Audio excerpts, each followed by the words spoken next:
Hello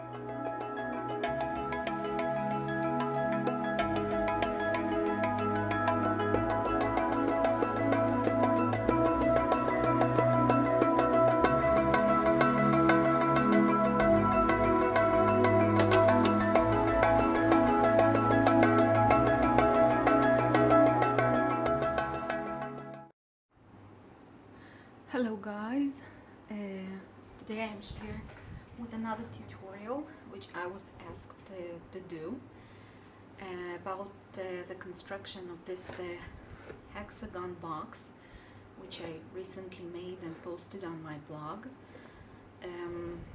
This is the box itself. I have another box which I still need to embellish, and it is slightly bigger in size than this one, slightly bigger in diameter, but a little bit lower in height. And today I will be showing you the process of making another hexagon box, which will be even smaller in size than this one. So just for you to have a look at the box and decide if you want to make it or not. This is it. You open it. Still opens a little bit tough, but with time it will be okay. This is the handle. This is how it looks inside. This is the base inside. Well, that's it. This is what we will be doing today. So let's begin. First of all, what you need to do, of course, will be the base hexagon, which will be made with the help of a template.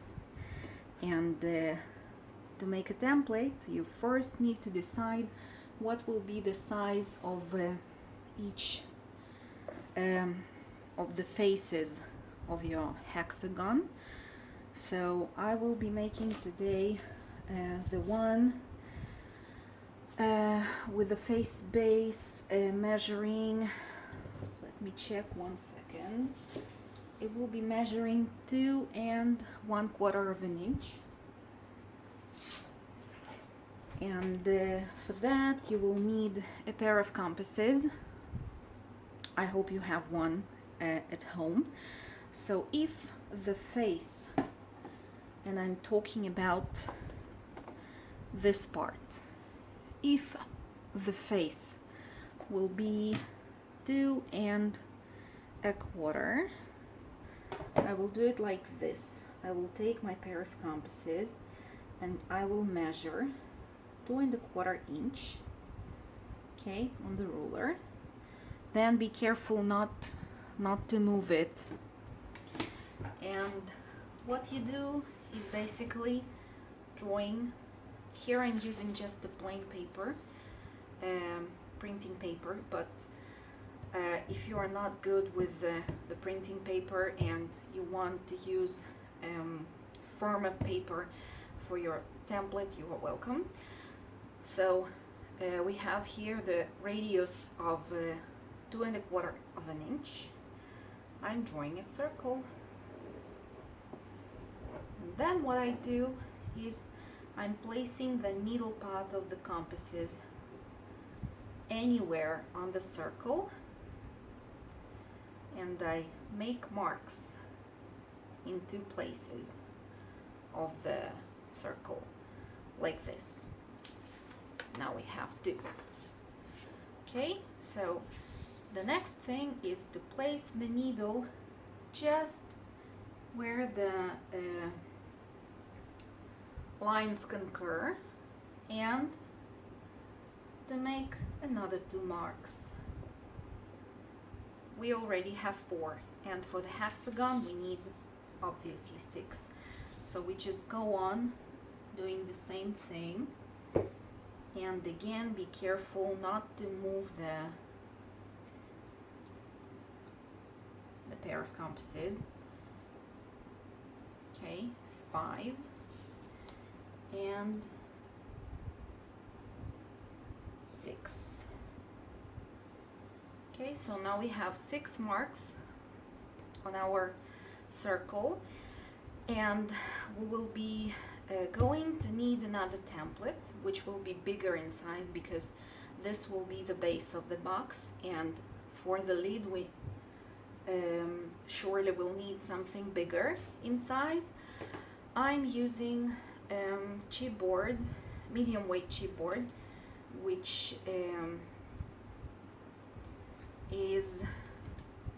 is about 1/16 of an inch in thickness. So my lid will be 1/8 of an inch larger than the base. So I will take my ruler again, and I will measure on the ruler 2 3/8 of an inch right now for the lid, and I will make another template in the very same manner. Okay, so once again, let's practice. Anywhere on a circle, the needle part, then I make 2 marks, and then I just go on making the marks without moving my pair of compasses till I have 6 marks on the circle. Okay, so this is bigger, this is smaller. Now we don't need a pair of compasses anymore, and what we need is just a pencil and a ruler, and we will be connecting our marks together. Very easy, and in this way you may get a template for any size box you will want to make. Hexagon one, of course, because this is what we are going to do here today.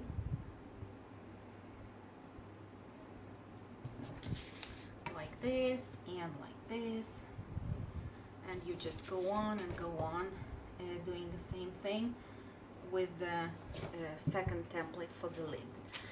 To make sure that you did everything right, just measure again the face, one of the faces of your hexagon, and if you were precise enough, you will see that all of them are the same length, and in our case the base is 2 1/4 of an inch, and the face of the lid template is 2 3/8.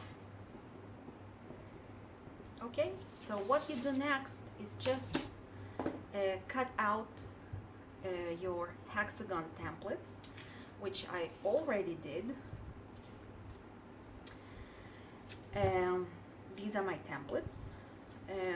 Not to mix anything, I wrote the measurements on the templates, and what you do is you will take your piece of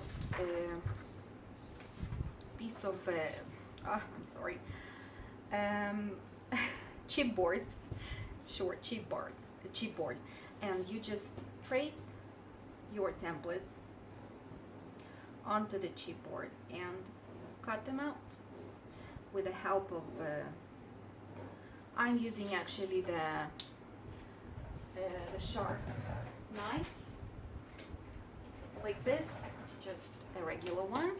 And what is really important is to use the non-slip ruler, and I have this one from Martha Stewart. I really like it. I couldn't cut any chipboard precisely without having this ruler. The metal one doesn't work as good as this one. Okay, so here we go. We have 2 templates, and we have already 2 elements from chipboard, which I pre-cut to save time. One will be for the lid and one will be for the base. you can see that one is larger, one is smaller. Okay, and as we have been talking about it before, the face of the base is 2¼ of an inch, so obviously the walls of my box will be as well 2¼ of an inch. I decided to make them 2½. So you will need 6 pieces of chipboard which measure 2¼ by 2½. Okay, here they are, all of them. And for the lid, you will need 6 pieces which measure.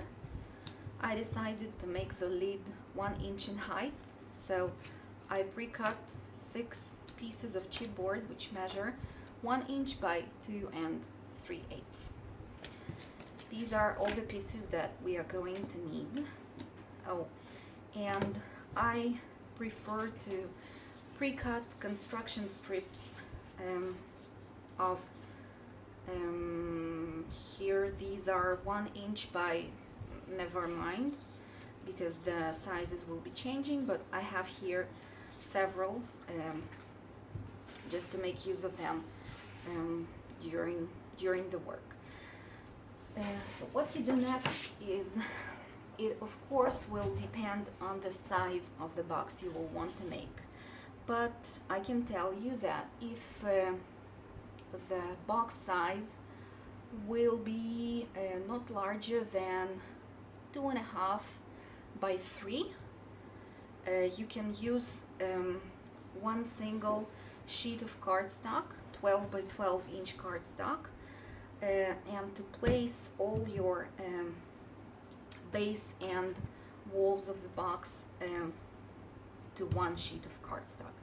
And very soon you will understand what I mean. So what we will be doing now is we will be gluing this base piece to the cardstock in the middle. I'm just eyeballing it, and I really hope that you will be able to do the same. You can use either score tape or wet glue for this purpose. I prefer to use wet glue just to save on score tape for the places where I really need it. Okay, so glue it properly. Okay, so as I told, I will be placing this in the middle of the cardstock, like this.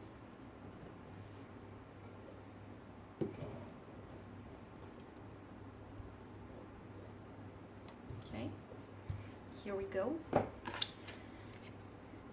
We already did a lot. So now, what we will be doing next is gluing down bit by bit all the walls, like this.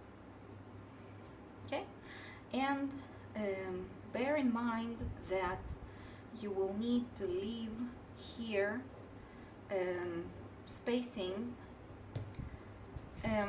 I'm usually using the same template that I already have pre-cut from chipboard for the lid, just to keep here a spacing of 1/16 of an inch, because this is the thickness of my chipboard.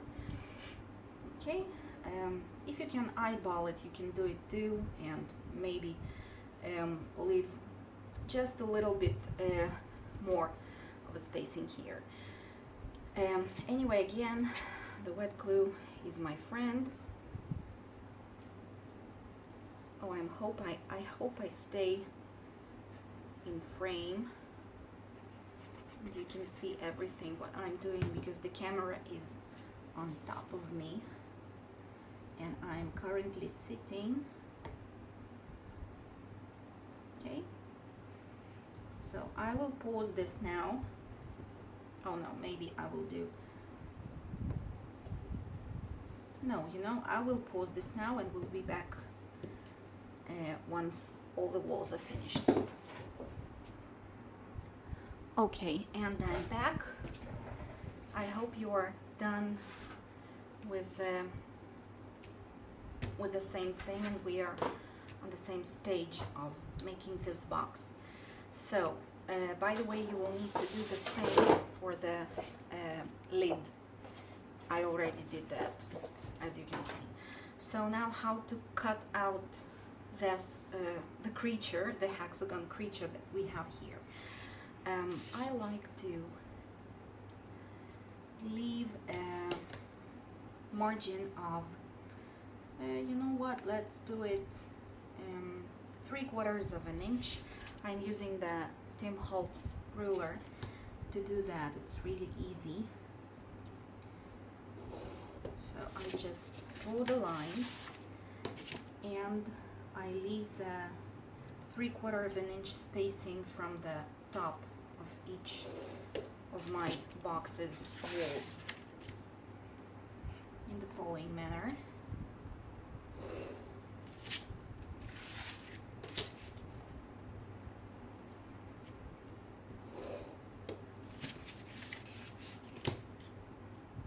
Two more to go. One and two and two. All right. And now what you do is you kind of connect these corners and draw a line between the two walls like this, from corner to corner. You know what, when I'm thinking about it, maybe it will be better to leave just a little bit, maybe 1/8 of an inch more. I will be showing you in a second what exactly I'm doing. Okay, don't draw the line in the way that I previously did, from corner to corner in a very precise way. Draw a line just slightly higher than the corners. Okay, I hope this can be seen clearly.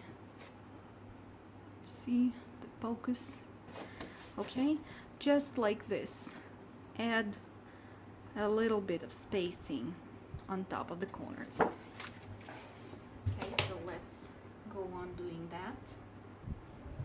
Okay, like this and like this. And why we do that, so that when we fold the sides, the white corners will not be seen from the side of the box. And now one more line that we need to do is this.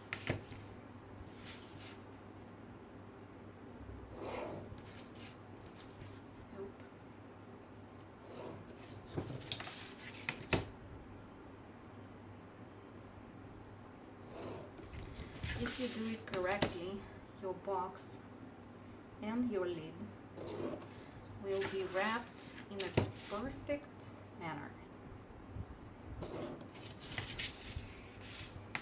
Okay, the last one. Okay, so now let's cut it out. Let's cut it out. Okay, to make it all right, let's cut out these first.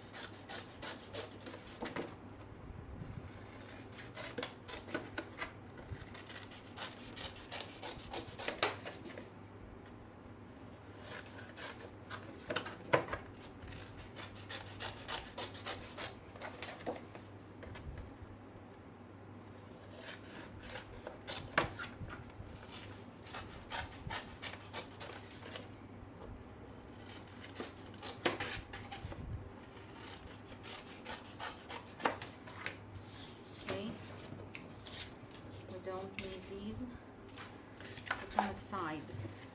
Okay, now before you cut here, please cut in the following manner.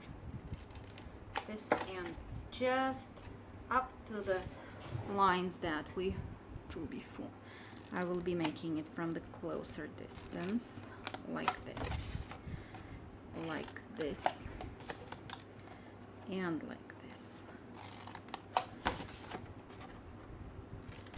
We will do the same for the 6 walls that we have in the same manner.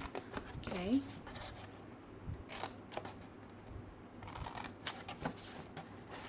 Okay, and now we can get rid of this part.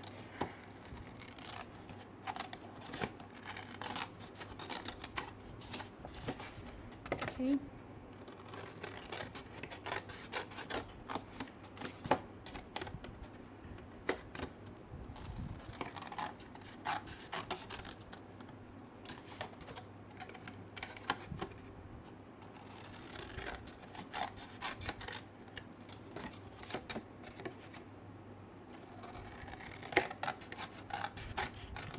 And one more to go. All right, now cut these lines just in the middle between the walls of our box.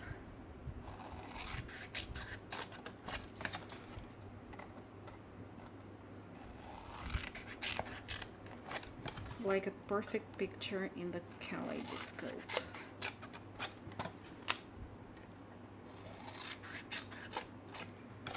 Okay, great. This is what we have so far. All right, now what I like to do is to take my bone folder, the sharp one, and just to mark in all the places that I'm going to fold. First here, and then here on the sides, each one of the walls.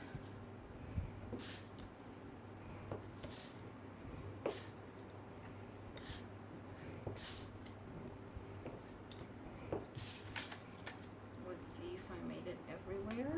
No, here. One is missing. Okay. Here we go. And now, for the next step, I will really recommend to use score tape. I'm using a 1/4 inch score tape, and I'm applying it here first, and here, and here.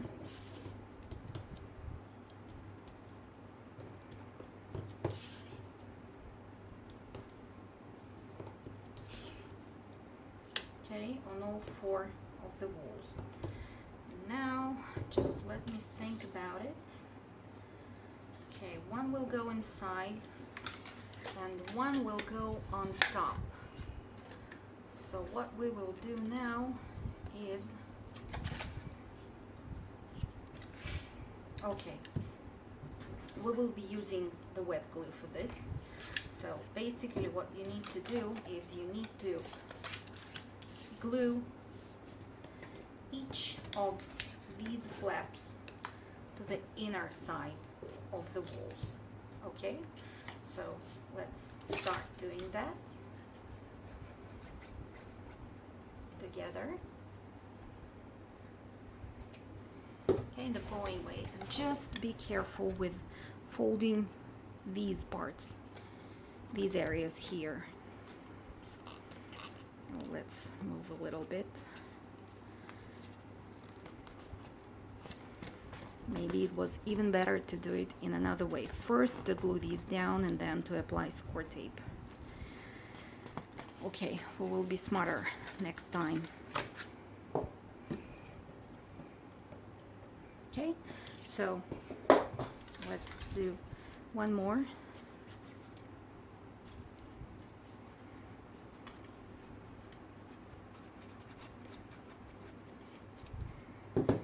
Okay, and I will move this aside a little bit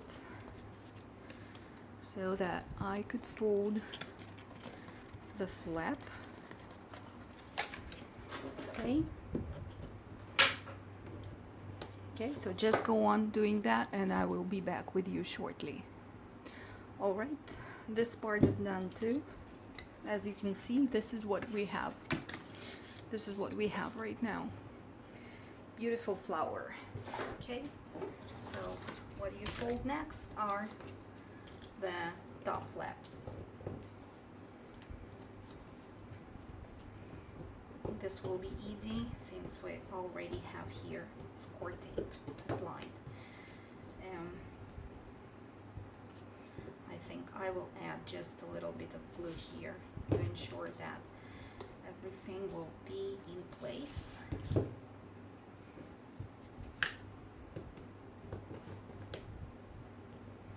Okay.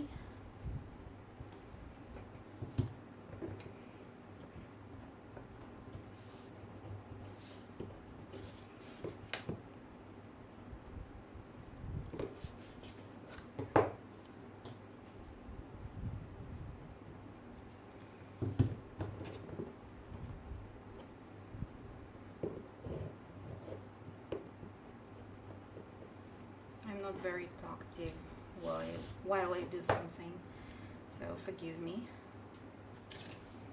I'm very concentrated.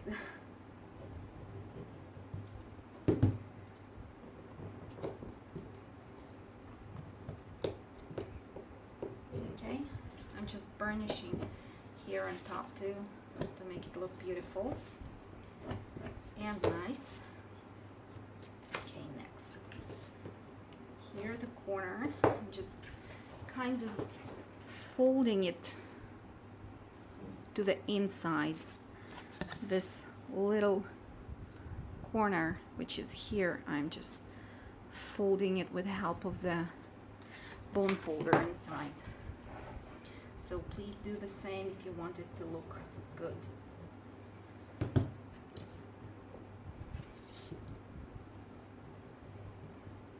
Okay.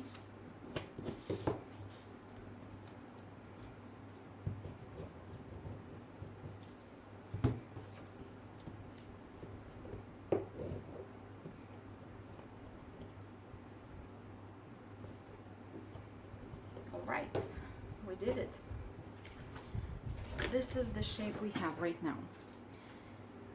And what is left to do is to glue the left flaps on top of each of the concurrent wall.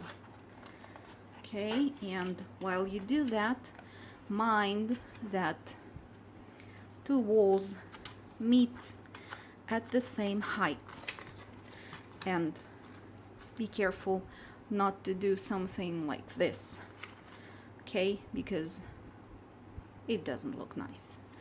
So let's do that. Let's start together.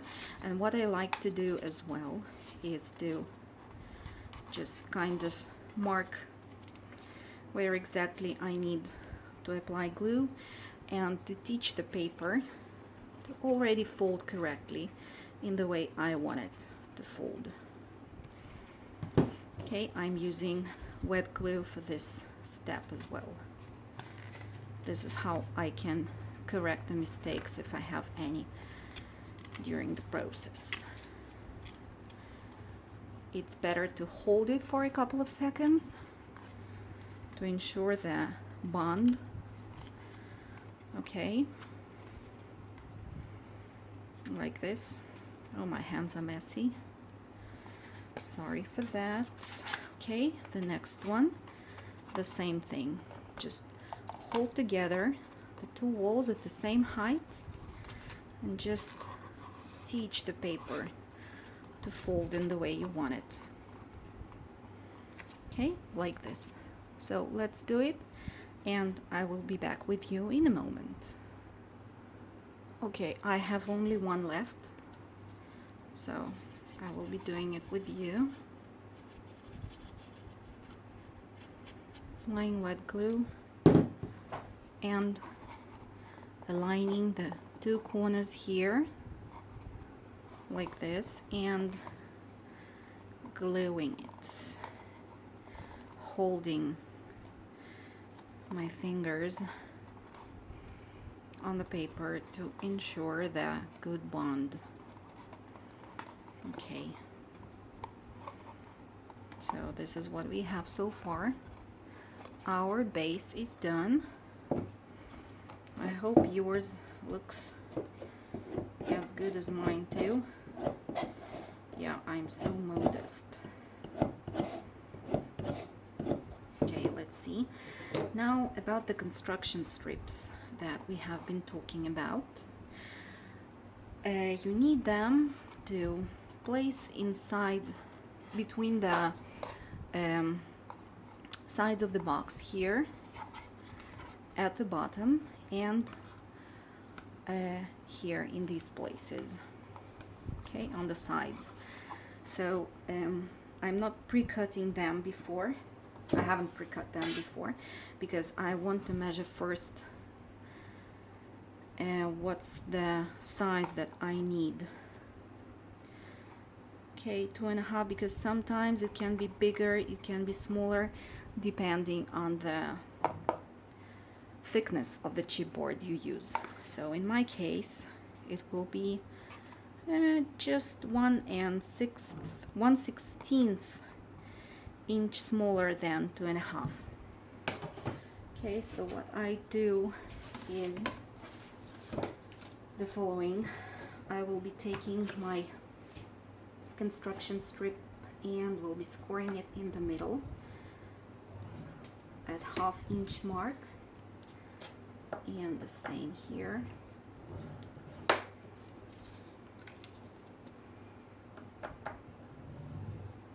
And the same here.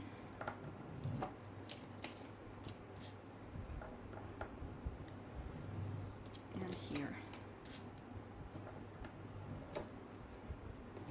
Okay, now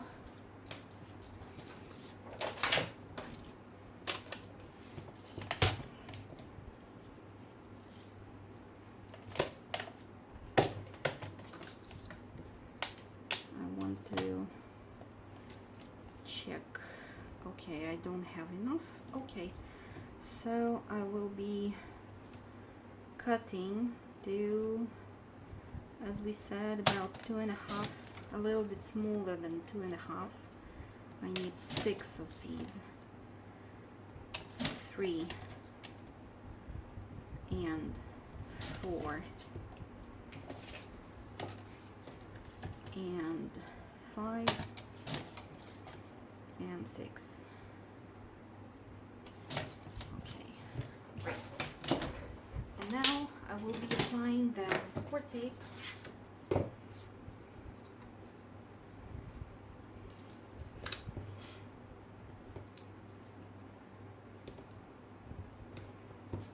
in the following manner.